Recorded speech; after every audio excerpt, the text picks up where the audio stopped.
사건을 아예 안 하시는 변호사님들도 상속을 받는 과정에서 취득세가 굉장히 많이 나오는 경우가 있어요. 많으면 몇 천만 원까지도 나오는 경우가 있어서 그 사건을 담당했던 법무사나 변호사가 굉장히 난감해지는 경우가 있습니다.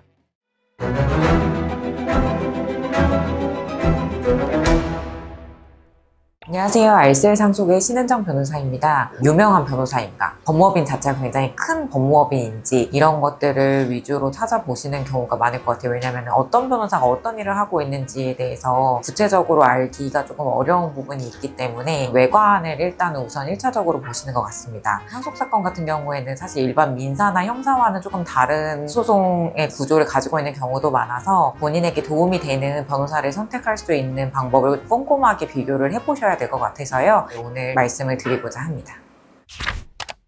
상속사건을 많이 다뤄본 변호사인지가 사실 가장 중요한 부분인 것 같아요. 왜냐하면 불과 한 5년 전까지만 해도 사실 상속사건을 아예 안 하시는 변호사님들도 꽤 많으셨어요. 본인이 사는 지역의 변호사가 상속사건을 안 한다고 해서 상속을 하는 사무실을 찾다가 여기를 왔다라고 하는 분들도 굉장히 많이 있었거든요. 그만큼 이제 상속사건은 민사 안에서도 가사적인 부분이랑 민사적인 부분을 이제 같이 겸하고 있는 분야이기도 하고 법리 자체가 따로 빠져나와 있어서 그 법리를 반드시 알아야지만 이 사건을 수행할 수가 있기 때문에 사실 한 번도 안 해본 분은 상속사건에 대한 접근 자체가 조금 어려우실 수 있어요. 같은 변호사라고 할지라도. 단적으로 예를 들자면 단순히 빚이 많아서 그냥 한정수익을 했다가 큰 낭패를 보시는 경우도 있거든요. 돌아가신 분한테 깡통 부동산이 있는 거예요. 굉장히 가액은 크지만 그 안에 채무가 많이 껴있어서 실제 가치는 없는 깡통인데 이거 단순히 빚이 많으니까 그냥 한정승인 하시면 정리가 된다 라고 접근을 했다가 상속을 받는 과정에서 취득세가 굉장히 많이 나오는 경우가 있어요. 취득세가 많으면 몇 천만 원까지도 나오는 경우가 있어서 그 사건을 담당했던 법무사나 변호사가 굉장히 난감해지는 경우가 있습니다.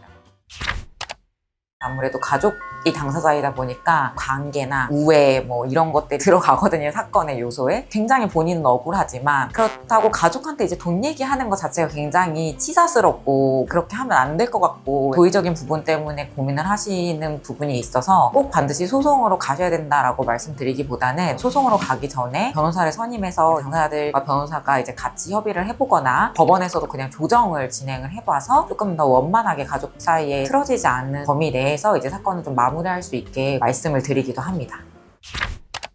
일단은 상속사건 자체가 기한이 정해져 있는 경우가 굉장히 많아요. 그리고 이 기한을 넘기면은 소재기 자체가 어려워진다거나 소재기를 한다고 하더라도 나중에 기한이 도과돼서 이제 인용을 받을 수 없다거나 하는 경우가 있어서 기한이 굉장히 중요한데 소송으로 갔을 때는 이제 특히 문제되는 거는 유류분 반환 청구에서 문제가 되거든요. 그래서 유류분 반환 청구는 사실 시효가 짧게는 1년, 길게는 10년 이렇게 두 가지가 있는데 단순히 10년 안에만 하면 되는 거 아닌가요? 라고 하시는데 전혀 그렇지 않거든요. 이 기간을 준수할 수 있는 그런 법무법인이나 혹은 변호사를 선택을 하셔야 될 것 같습니다.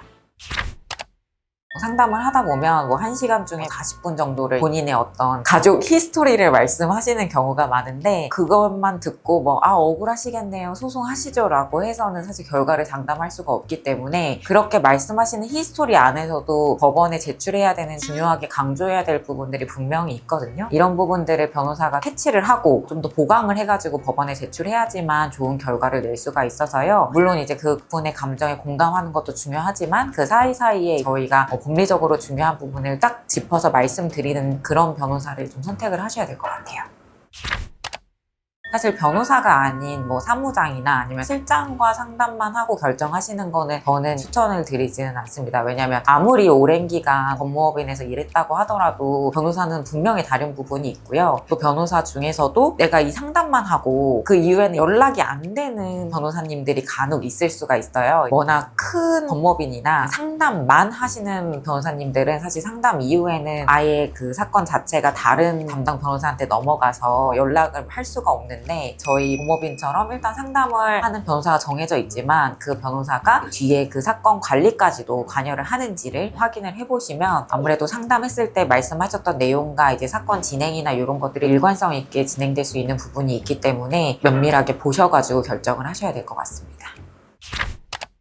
상속사건이 제가 말씀드린 것처럼 하나의 소송만으로 안 끝나는 경우도 있거든요. 왜냐하면 당사자분들 중에 인지능력이 안 좋은 분이 껴있다라고 하면 후견인 지정도 해야 되고 특별대리인 선임도 해야 되는 경우가 있어서 그런 것들을 다 유기적으로 이때는 이렇게 해야 되고 저 때는 저렇게 해야 되고를 말씀드릴 수 있는 법인이 이제 우리 법인이라고 생각을 하고, 어쨌든 상속이라는 큰 카테고리 안에 우리가 다양한 사건들을 하고 있어서 우리 법인을 선임을 했을 때 이런 문제가 생기더라도 다 해결을 해줄 수 있다라고 보시면 되거든요. 저희는 뭐 후견 사건은 안 합니다. 뭐 이렇게는 안 하거든요. 그래서 상속 관련된 어떤 법적인 쟁점을 광범위하게 다 다룰 수 있다라고 보시면 될 것 같아요. 관련해가지고 좀 궁금하신 부분이 있으시다면 댓글로 궁금하신 분을 남겨주시고요.